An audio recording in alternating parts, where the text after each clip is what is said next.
pleasure to be here. Some of you would have known about my background and the company that I incepted in 1993.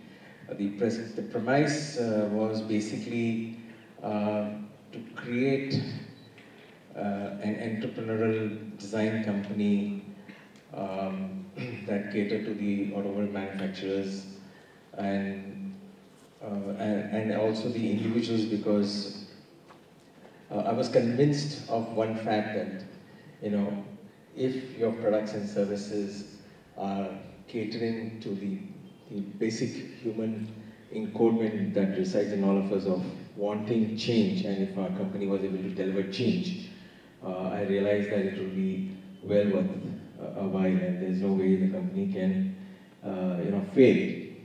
However, I did realize that there will be huge challenges way back then. Even today,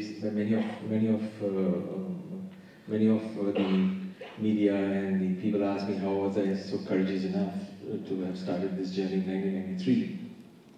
But I realized then that if I could deliver, obviously I had convictions of my own talent and education and experience, having been educated and worked in the US. And if I could couple that with the affordability and scalability of Indian labor, I realized that in the automotive space, at the very least, I could battle with the European design houses, and that was the restlessness within me to really start that journey. So, the talk today is really a reflection of, what did we do, and some of the tenets that I'm going to talk may go against the ingrained values that you are taught in your business schools, but these are born out of my real world experiences, and with my catching up on reading with several other stories, I'm quite convinced that some of these aspects are worth emulating.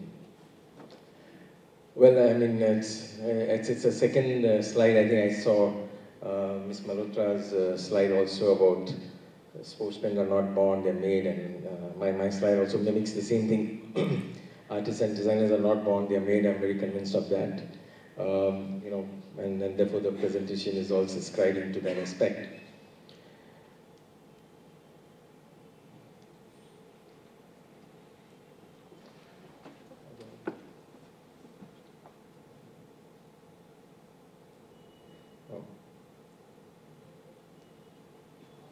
So, of course, this is a very cliched word that you must have read and heard several number of times. And to really create something that is of tangible value, something that's, and something that endures, an organization that endures, an organization that keeps pace with the world at large, an organization that supposedly is able to ward off competition, because that's where you want to be, that's the sweet spot that you want to be. My take on passion is that it has to be obsessive. Passion can be gradable. You can have 60% passion, you can have 80% passion, you can have 90% passion. But I think if you have that amount of passion, well over 90, 95%, you usually succeed in whatever endeavors that you're starting out to be. For example, we get many emails and resumes across the net, across people who come and visit us. And if somebody asks me, I love cars and I love bikes and I love cell phones and I love this, to me it represents not enough passion in that singular narrow bandwidth. Because if you're really passionate about one product narrowly, it will show up in your work, it will show up in other aspects, because what I'm trying to say here is that you can't allow distractions. The world is all about being super special. So you've got to be obsessive and all-encompassing. And I think when I mean all-encompassing, it's from that obsessive passion flows all the other aspects that actually go on to make your business a success. Because you love your craft so much, you're forced to be in a situation where you feel that everybody else is far more important than you, because you need everyone more than anyone needs you, be it your vendors, be it your employees, be it your customers. And I think that forces a certain temperament of the company which imbibes humility and hard work and all those aspects. So I think obsessive and all-encompassing passion, to my mind, is really a great criteria to have.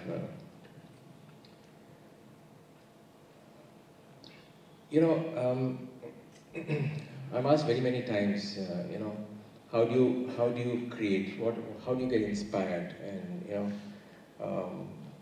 do you have limitations when somebody tells you he wants this, and do you limit yourselves because of budgets and things like that? And I think one of the reasons why we succeed, or other companies succeed, is because you have to, everything starts with the customer. So you have to understand that you have to deliver something that is intrinsically your USP. In our case, it was delivering an unmet need, because the customers really wanted change. We studied the landscape and we realized that there could not have been many companies that delivered on the chain, and therefore we realized that's a strategy that we need to follow. And also positioning clarity. I think most organizations or most individuals like us, we get distracted. You know, we don't have enough market research. And I was very clear in my mind. In fact, when I started the company, I was quite, I think, visionary from that point of view. I know it's modest to say that, but the point I was trying to make is that we realize who our customers are going to be. We realized that we want to make extreme cars for extreme individuals. That was a positioning. Because if we made cars like anybody else, why would they need to come to us? So that was really the essence. So I think finance dictates creativity.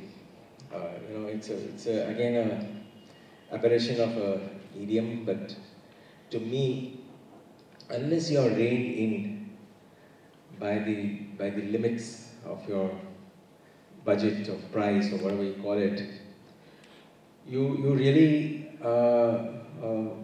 cannot succeed. By that I mean, you know, there's a fallacy around creativity where, for this is my view, and I would stand corrected with others who have far more experience as well, but I'm quite convinced that that has held us in good stead, because you start backwards from what the client is willing to pay you for. Because I really never had the kind of money to indulge for the sake of my own creativity.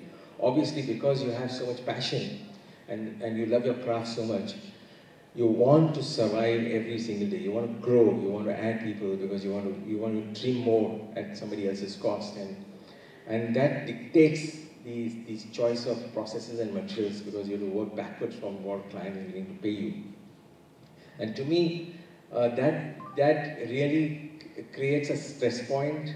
It creates a fantastic strength within the company over a period of time, because not only have you managed to deliver what a customer wanted to his satisfaction, but also you booked a profit, and that profit helps you to really invest in your brand going forward, and you know, get on to your next job, and you create a next job and a next job, and that really pushes, you know, and it also dictates the investment in manner. As I said, the limits of what we can charge a customer it actually dictates what a design ought to be.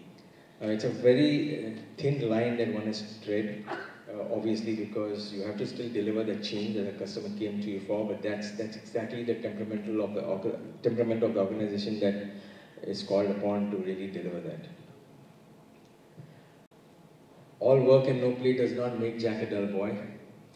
I think intensity is what I'm trying to say here. You know, I think any organization that is intense is bound to succeed.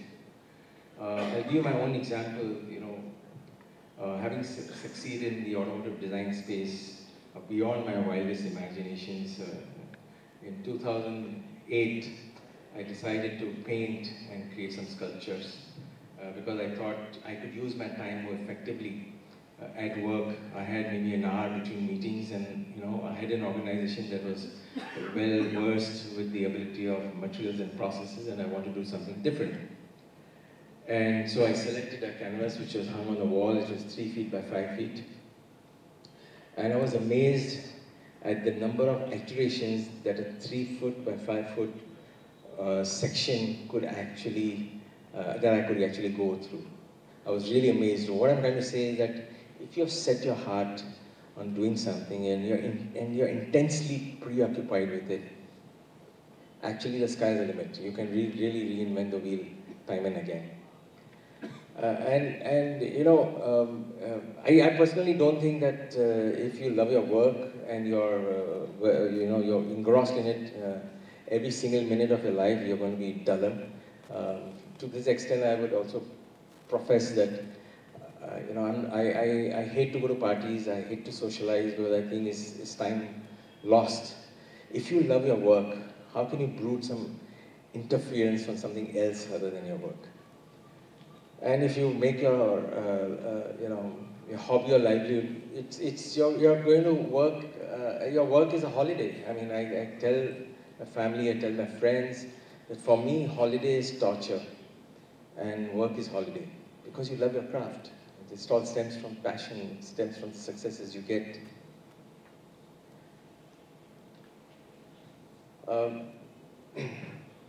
I think the other aspect for having a great sustaining and sustained and creative organization is the enthusiasm that you have to have within the company. I think the curiosity factor, you have to be curious about every single aspect of design, about materials, about processes. And we've had no employee turnover whatsoever, and one of the reasons we found out was that because everybody came to work the next day wanting to do something that they never did yesterday. And that's, of course, the enabler that design had. And the enthusiasm, helps you overcome the hurdles that you would otherwise encounter on a day-to-day basis. Because as an organization, especially in India, you have severe hurdles of bureaucracy, red tape, different, permissions, capital, and all that. But I think if you are able to remember that nothing else really matters other than completing the project and seeing the kick that you get, or the customer satisfaction and the wow that you get from people at large, if you remember that, you usually don't lose the enthusiasm.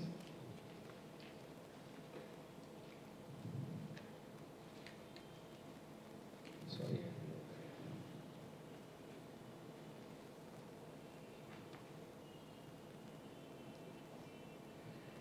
Paranoia. I mean, I'm sure in your business schools, you must be teaching to be, they must be taught to be confident and all that. And my belief is that an organization that is paranoid actually does itself a good service. Because it breeds humility. As I said, we are scared. Everybody is important to us, right? From our vendor to our customer to our employee. And we believe that this is going to be the last project, this is going to be the last day. If this customer is upset, we're finished. And I think that is set in that level of paranoia, which has really helped the organization, India itself, to all the stakeholders. And I also remember reading Andy Grove's biography of Intel, and I was quite heartened to learn that even Intel had the same aspect, one of the reasons why they succeeded. The other aspect is, and I was telling some of the students out at tea break, is that I believe that if you have your back to the wall, you usually succeed, because you're all encoded with survival instincts. If somebody kind of, gives you a slap, you tend to duck. It's a natural response, and we all have the survival instinct within us. So I think if you put your back to the wall, most surely you will survive. Because I've not seen anyone going hungry, or for that matter, failing in that sense. The point is, do we really put ourselves on the edge? I know this is, these are some, counter arguments to what you generally learn, but this has held us in good stead.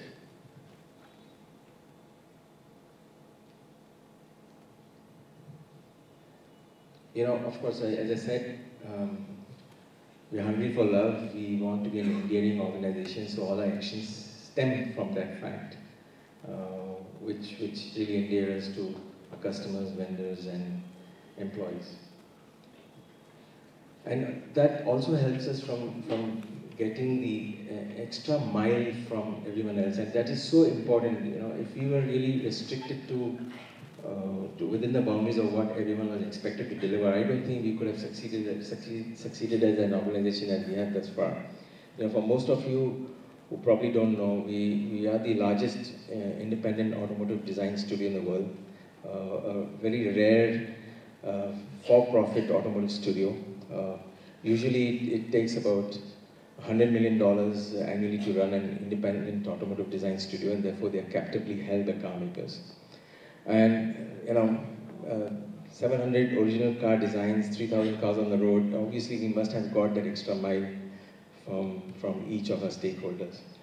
And that's if you really endear yourself. So, it's got to be an organization that's built largely on intangibles. Now, how do you measure intangibles?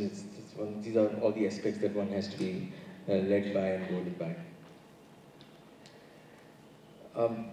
The other aspect that I feel is very important is that many a times we don't put ourselves on a global benchmark situation because we feel that's good enough for India.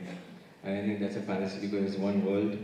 One of the reasons why we built this huge enviable brand was because whatever we did was able to stand the test of scrutiny from across the world. And being different and yet original. Being different need not be original. Being different can also be stupid. But I think you cannot underestimate the intelligence of others. I think you have to continuously wow your customers time and time again. Embrace entrepreneurship. The reason I started this organization was that I realized that as one designer, how much far I could go in life, the standard of living that I could afford my family. So I wanted to create a 1 into X 20, 30, 50. So most designers don't want to swim in the entrepreneurship in the infested waters of entrepreneurship. I think if you embrace that, it holds you in good stead. And of course, obviously, you create a huge entry barrier because not every designer is willing to be an entrepreneur. And therefore, what we've done today is create a very strong backend, which is helping us deliver whatever we aspire to dream. Thank you.